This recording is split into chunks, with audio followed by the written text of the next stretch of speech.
Salut la Végisphère. Alors maintenant que tu es bien réveillé, alors si tu étais peut-être bien réveillé parce que tu as vu la vidéo juste avant sur Slifer, là aujourd'hui on se retrouve sur cette journée très chaude, presque déjà de l'été, pour voir que l'été s'annonce très chaud avec deux decks de structure sur d'un côté Obélisque le Tourmenteur, de l'autre côté Slifer. Slifer, nous l'avons déjà vu sur l'autre vidéo, allez la voir éventuellement. Et sinon, on va s'intéresser maintenant à l'Obélisque et voir un petit peu ce que le deck de Kaiba peut nous réserver, qu'est-ce qui a été réimprimé pour vous à la maison, qu'est-ce qu'il y a comme nouveau support, et comment jouer ce superbe dieu, voilà, hein, tous les étaler.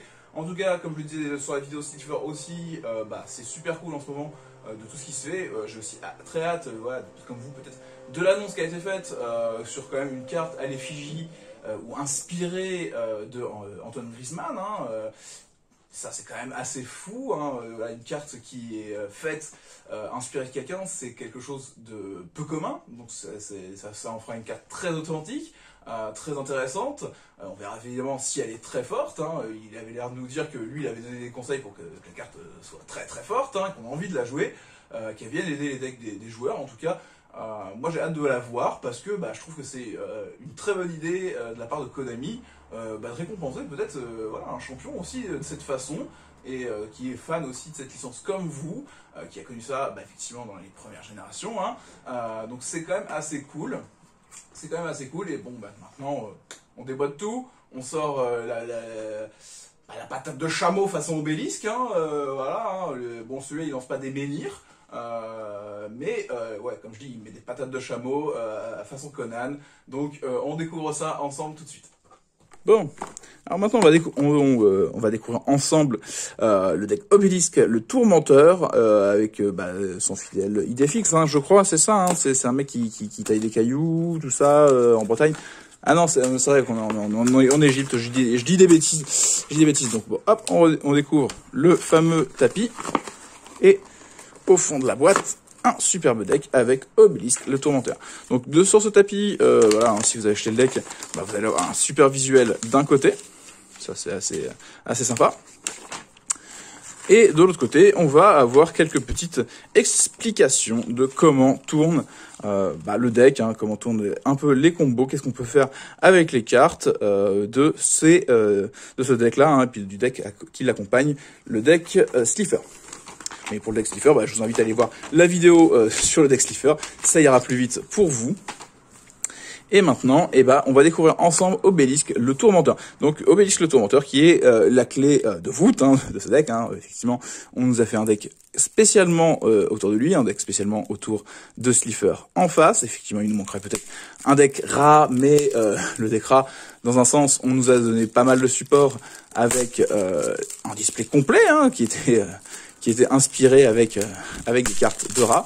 Hop, maintenant qu'on a réussi à enlever, hop, le petit plastique. Hop, on enlève les super cartes pour vous dire un petit peu ce qu'on peut retrouver. Donc, super truc, promo de la cour du roi, truc sur Duel Link, Legacy, voilà. Et un superbe, au final, ça peut faire un petit field center sympa, ça, quand même.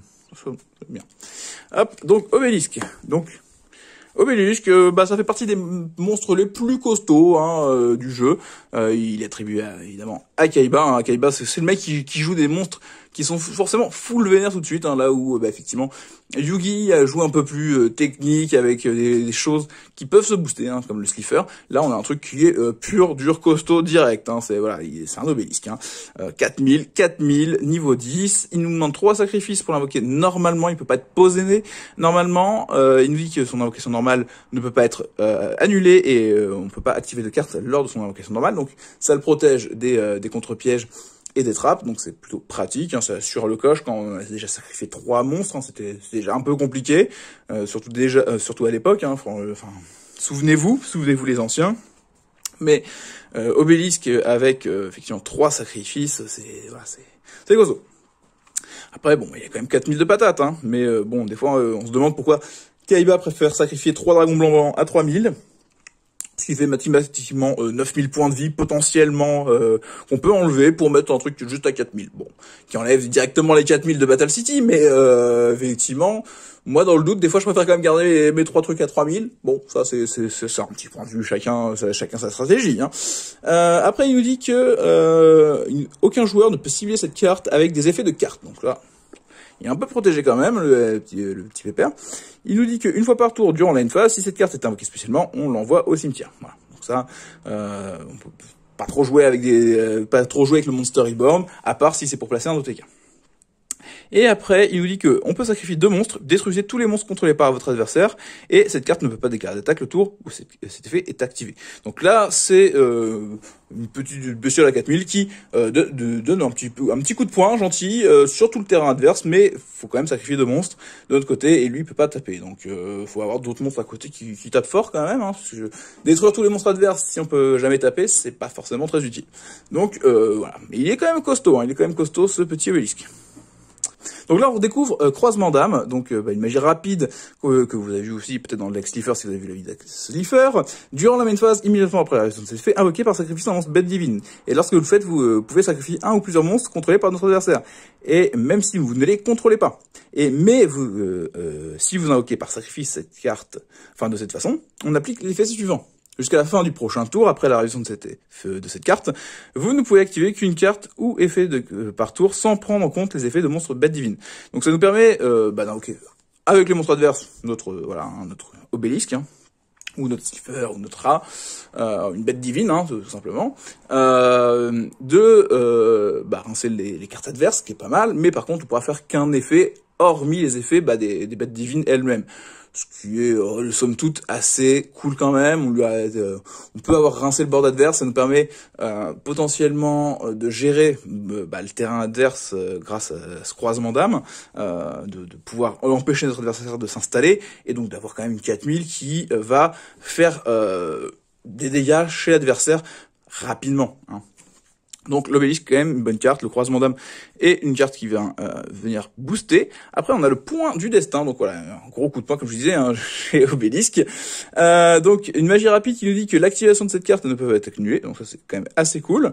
Si vous contrôlez un monstre dont le nom d'origine est obélisque le tourmenteur, annulez les effets d'un monstre contrôlé par votre adversaire, et si vous le faites, détruisez-le. Et si vous le faites, le reste de ce tour, les effets de monstres ainsi que les effets activés et les effets activés sur le terrain de monstres du même nom d'origine sont annulés, puis si vous avez activé cet effet durant votre main phase, vous pouvez activer l'effet suivant.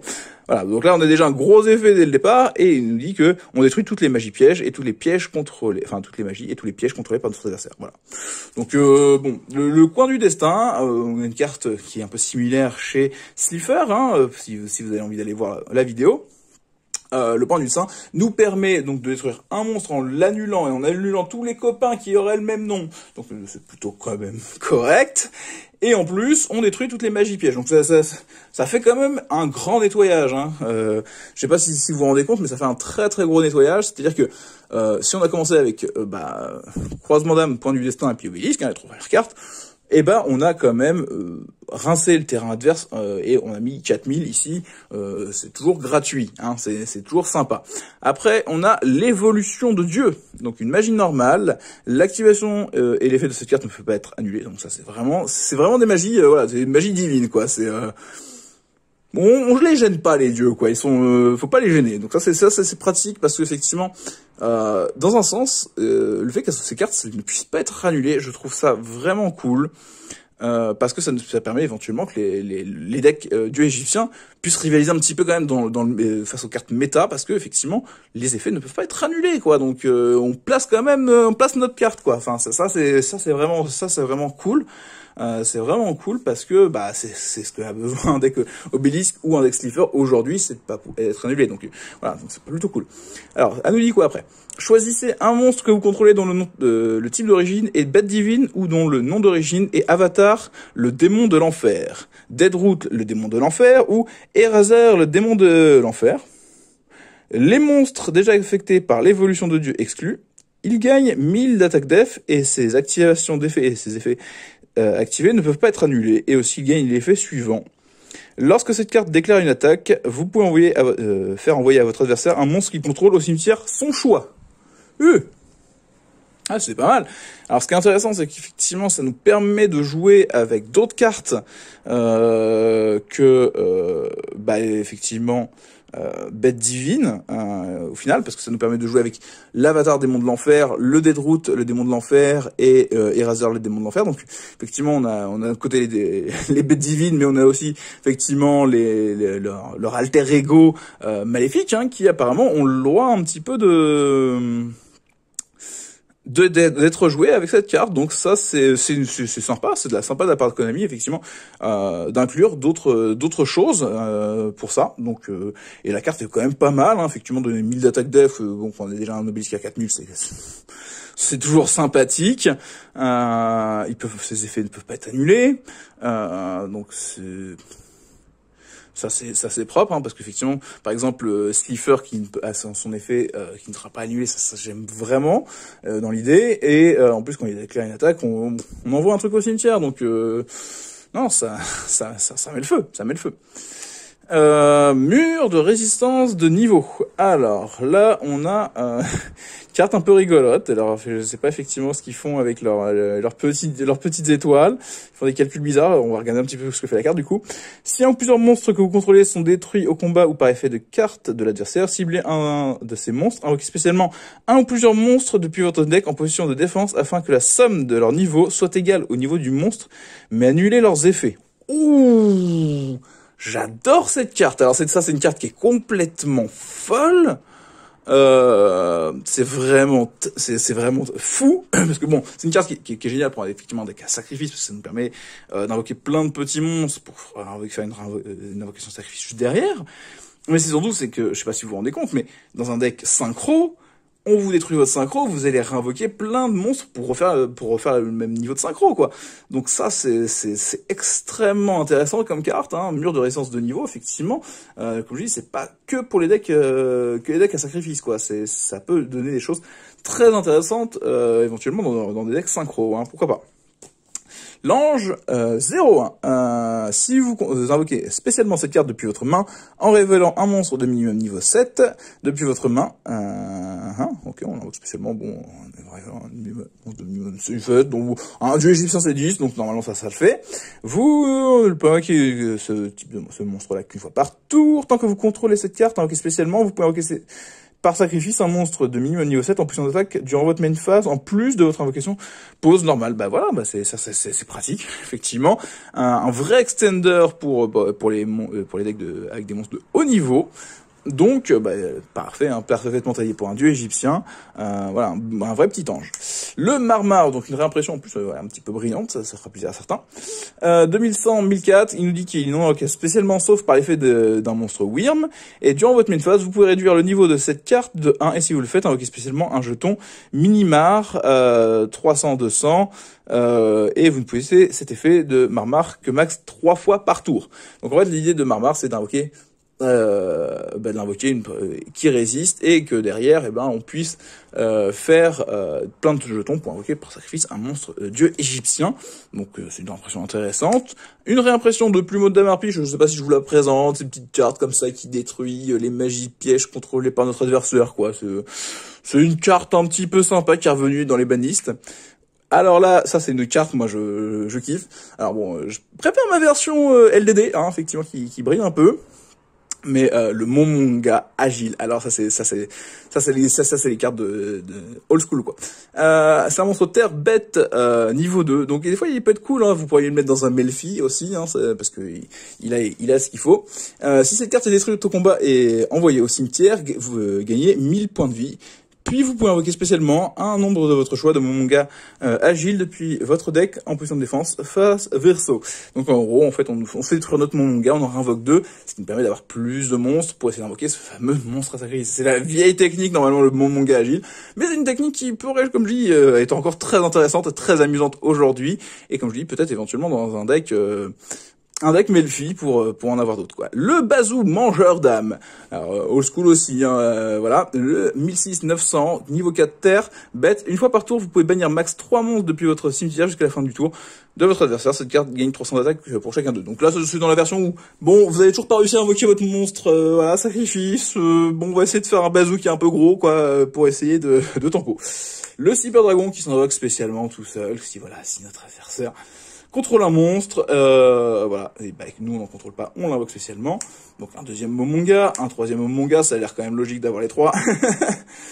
Le dragon squelette cuirassé, donc pareil, une vieille carte, un niveau 4, terre, 1500, 800. Dragon, vous pouvez invoquer spécialement cette carte depuis votre main en envoyant un monstre de minimum niveau 8 depuis votre main au cimetière.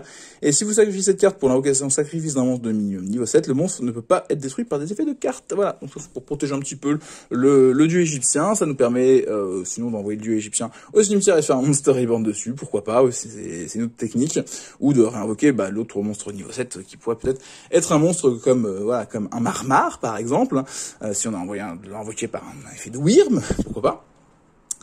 Après on a le super méga agile hamster. Donc là il est super méga agile quoi. C'est alors lui c'est un petit monstre flip qui nous dit que vous pouvez invoquer spécialement un monstre bête de max niveau 3 depuis votre deck en position de défense face verso. Voilà, donc en gros lui il sert à invoquer un Momonga agile, voilà. Tout simplement. Hein, il est là pour invoquer les Momonga agiles qui vont nous permettre d'avoir les monstres qu'il nous faut. Au tour suivant, la Mandragora Colonie du Mal qui nous dit que si notre adversaire contrôle plus de monstres que nous, on en invoque spécialement cette carte depuis notre main. Donc un extender facile à mettre en place pour essayer d'avoir nos 3 matos de sacrifice. Le Tigre Photon, niveau 3, 2000, avec 300 de défense. Lorsque cette carte est invoquée normalement ou par flip, vous pouvez ajouter un Tigre Photon depuis votre deck à votre main. Et si vous ne contrôlez pas d'autres Tigre Photon, cette carte perd 800 d'attaque. Voilà. Donc ça c'est le Tigre Photon, c'est pour essayer d'avoir de la ressource, d'essayer d'avoir des monstres de plus en plus de monstres sur votre terrain. C'est pas mal, hein, mais pas forcément ce que je jouerais le plus, mais bon, on vous en donne plusieurs, c'est comme ça, vous aurez le choix si vous préférez les Momonga ou les Tigres Photons. Je préfère quand même peut-être les Momonga. La Salamandra Colonie du Mal, max 2 fois par tour, vous pouvez bannir un monstre depuis votre cimetière jusqu'à la fin du tour de votre adversaire. Il y a une 300 d'attaque, donc c'est une autre version du Bazou, un petit peu moins bien, parce qu'il est à 1850 et il peut faire que 2 fois. Bon, là, le disciple de Ra, l'incontournable, l'essentiel, le monstre vraiment qui est l'extender qui est vraiment classique et le plus utile, je pense, pour un deck du égyptien. Donc le disciple de Ra nous dit tout simplement que lorsque cette carte est invoquée, vous pouvez invoquer spécialement max 2 disciples de Ra depuis votre main et ou deck, et il est non sacrifiable sauf pour l'invocation de sacrifice de Slifer, le dragon céleste, Obélisque le tourmenteur, ou le dragon ailé de Ra, et vous ne pouvez pas invoquer spécialement de monstres sauf par l'effet de disciple de Ra. Voilà, donc le disciple de Ra est un extender qui nous permet d'en avoir 2 directement, qui nous permettrait d'être sacrifié très rapidement dans ce cas-là pour Obélisque. Donc c'est vraiment, lui, c'est un incontournable, hein. Normalement on l'a mis 3 fois, ça, oui, voilà, c'est ça, un 3, hein, c'est voilà, comme ça, c'est parfait. Il y a déjà eu pas mal de reprints de lui ces dernières années, mais c'est vraiment cool qu'ils le mettent dans le deck. J'étais même peut-être un peu triste de pas l'avoir vu dans le deck Slifer, justement, parce que la carte est vraiment essentielle, hein, mais c'est pas grave. Après, si vous prenez un peu les deux, de toute façon, vous jouez que x3, donc vous l'avez déjà x3 dans le deck Obélisque, vous achetez 2 Obélisques, 2 Slifer, c'est bon, vous aurez les disciples de Ra pour les 2 decks. Pas de souci. Dragon démasqué, niveau 3, 1400, 1100. Lorsque cette carte est détruite au combat et envoyée au cimetière, vous pouvez invoquer spécialement un monstre Wyrm de max, avec max 1500 de def depuis votre deck. Alors attendez, laissez-moi réfléchir. Marmar, est-ce qu'il aurait pas les statistiques qu'on vient de nous citer? Ah bah si, il a 1004.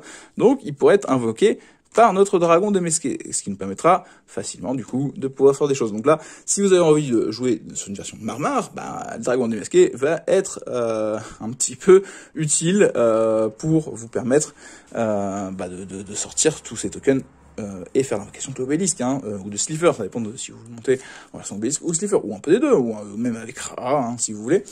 Castor agile, donc là un autre petit monstre agile, les petits monstres agiles très sympathiques, niveau 2 bête haut, Lorsque cette carte est invoquée normalement, vous pouvez invoquer spécialement un monstre agile de max niveau 3 depuis votre deck ou cimetière.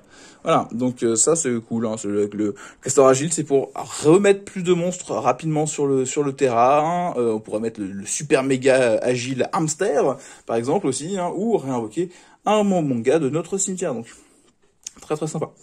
La sorcière condamnée. Ah bah voilà, ça, ceux qui sont un peu fans des Dogmatica et tout ça, c'est une carte importante, hein, la sorcière condamnée. Hein, elle fait pleinement partie de ce lore, hein, parce que ceux qui savent qui elle est, et bah la sorcière condamnée, et bah oui, elle a joué un peu trop avec les trucs interdits, tu vois. Alors, c'est un monstre elfe ténèbres 100 2000. Lorsque cette carte est invoquée normalement, vous pouvez ajouter une magie jeu rapide interdit depuis votre deck à votre main.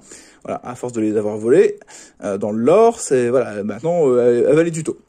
Et durant votre main phase, durant la main phase de votre RF rapide, vous pouvez sacrifier cette carte, invoquer spécialement un monstre elfe de niveau 4 depuis votre deck. Donc ça, c'est quand même plutôt cool. Ça nous permet d'aller chercher d'autres choses, genre un disciple de rat par exemple, qui pourra invoquer d'autres copains et donc avoir nos 3 monstres facilement. Donc la sorcière condamnée, un très très bon extender éventuellement pour le deck. En plus, chercher les cartes interdites pourra être utile, je pense, dans le deck. Là, on a, je pense, on commence à avoir des reprints vraiment cool. Parce que on se retrouve avec le Gizmek Uka, le renard festif de la fécondité. Donc un petit monstre Gizmek, terre niveau 7, 2250 machines du coup, hein, bien sûr. Chaque fois que votre adversaire invoque normalement ou spécialement un ou plusieurs monstres, infligez-lui 300 points de dommages. Donc celui-là, je l'adore, moi. Voilà, ça c'est le petit burn gratuit, ça c'est, voilà, joue pas trop d'invocations, c'est trop rigolo, j'aime beaucoup. Après, il nous dit que si un ou plusieurs monstres sont invoqués spécialement depuis le main deck, sauf durant la match-up, vous pouvez invoquer spécialement cette carte depuis votre main. Donc voilà, donc là, si notre adversaire invoque des trucs depuis son main deck, hop, on l'invoque spécialement, et puis, il arrêtera de faire des bêtises, il va prendre plein de dommages.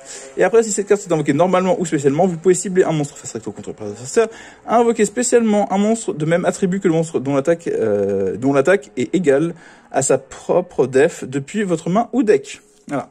Donc, si notre adversaire s'amusait jamais à invoquer un truc divin, on lui sort notre obélisque gratuit. Bon, mais sinon ça nous permet d'invoquer évidemment tous les Gizmek, hein, donc c'est vraiment de l'extender très intéressant, une très très bonne reprint à mon sens, hein, de nous offrir ce Gizmek et son copain qui va avec, le Gizmek Makami, la forteresse accro féroce, donc vend 2150 machines, tant que minimum 6 de vos cartes sont bannies, vous pouvez invoquer normalement cette carte sans sacrifice. Bon, ça c'est intéressant. Vous pouvez utiliser chacun des effets suivants de Gizmek qu'une fois par tour. Si cette carte est invoquée normalement ou spécialement, vous pouvez défausser un monstre, ajouter un monstre dont l'attaque est égale à sa propre def. Voilà. Depuis votre deck à votre main. Et si cette carte est dans la zone monstre détruite, vous pouvez mélanger 6 cartes de bannies dans le deck.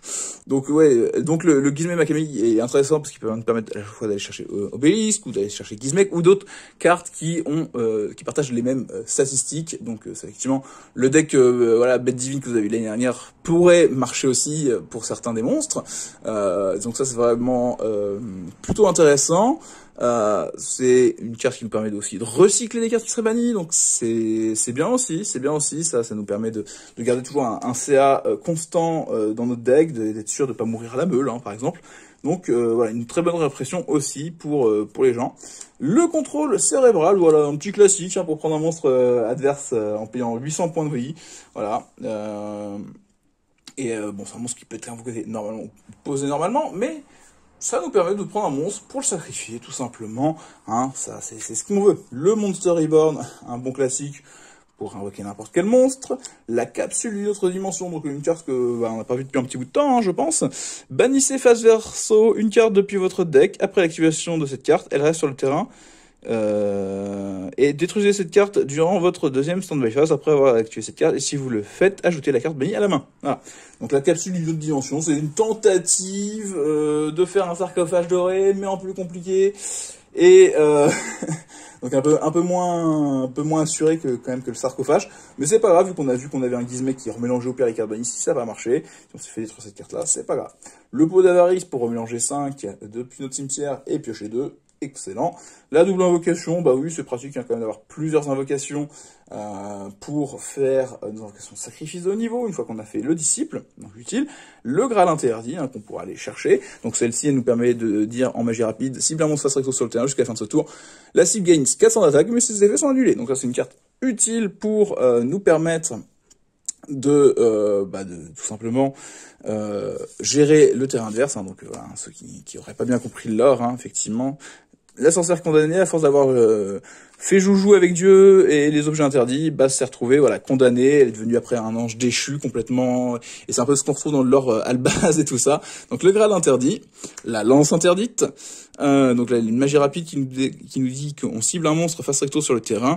Et jusqu'à la fin de ce tour, il perd 800 d'attaque, mais il n'est pas affecté par les effets d'autres cartes magie piège. Donc ça, c'est plutôt pratique pour protéger éventuellement un de nos monstres. Ou passer au combat un monstre adverse qui sera un petit peu trop gros, pourquoi pas. Après, on a la tenue interdite, on cible un monstre face recto sur le terrain jusqu'à la fin du tour. Il perd 600 d'attaque, mais il ne peut être ni ciblé ni détruit par d'autres effets de cartes. Donc ça, c'est une protection éventuellement, hein, la tenue. L'unité de ravitaillement, donc un essentiel pour garder un CA constant à la destruction de nos monstres. Hein, donc à chaque fois qu'il y a un de nos monstres, une fois par tour qui sera détruit, on va pouvoir piocher une carte. Donc une fois pendant notre tour, une fois pendant le tour adverse, ça peut être salvateur. La tempête des monarques qui nous permet de dire que bon, on peut sacrifier un monstre adverse hein, pour une invocation de sacrifice. C'est toujours pratique. On n'avait pas assez avec le croisement d'âme. La tempête, voilà, est toujours cool. Par contre, on peut pas invoquer spécialement de monstres d'extra deck. Là, c'est peut-être la lacune, mais c'est pas forcément un deck du égyptien. Un deck qui va être tourné énormément vers extra deck, même si là on a quand même Marmar. On peut avoir aussi des boucs émissaires dans l'autre deck. Donc, à voir. L'appel de l'étranté qui nous permet tout simplement d'invoquer un monstre en position d'attaque depuis notre cimetière. Voilà, spécialement, c'est gratuit. Si l'appel de l'étranté est détruit, on détruit le monstre et réciproquement. Duplication de clone qui est une carte qui nous permet de dire que lorsque notre adversaire invoque un monstre, on va faire un clone juste en termes d'attaque et de défense. On ne copie pas l'effet malheureusement, mais ça nous permet d'avoir un monstre sur notre terrain qu'on pourra sacrifier derrière. Par contre, si le monstre qu'on a cloné est détruit, on va devoir détruire le clone. Voilà, c'est une petite lacune, mais c'est pas mal quand même hein, pour avoir effectivement des monstres à sacrifier facilement derrière. Et dans ce deck, on découvre en dernière carte la force de la miroir. Le miroir de la noyade. Lorsqu'un monstre de l'adversaire déclare une attaque directe, mélangez tous les monstres en position d'attaque de votre adversaire dans le deck. Voilà, c'est net, c'est propre, c'est efficace, c'est pour faire le ménage, puis ça évite que ça gêne hein, quand on va taper avec une 4000 derrière quoi. Donc voilà un petit peu comment est structuré ce deck obélisque. J'espère que mes explications étaient assez claires pour vous expliquer comment on tourne un peu le deck en pur et que ça vous donnera l'envie de partir dans cette nostalgie, vous aussi, sur ces dieux égyptiens, tout simplement. Du coup, j'espère que cette vidéo vous a plu, que vous avez envie peut-être de découvrir aussi à la maison ce deck et de vous procurer, parce que effectivement c'est quand même super sympa de la part de Konami, hein, toujours de faire vivre en nous cette nostalgie de la première génération de Yugi, de Kaiba. Donc moi je suis fan, je suis aux anges sur le principe. On verra après en termes de deck building ce que ça vaudra, mais même de toute façon si c'est juste pour du fun, ce n'est pas grave. Le principe c'est d'être là pour s'éclater quand même. Donc maintenant que vous avez peut-être vu les 2 vidéos, si vous n'avez pas vu l'autre 2 vidéos, allez la voir. Et puis sinon, moi tout ce que je vais vous souhaiter c'est de bons duels.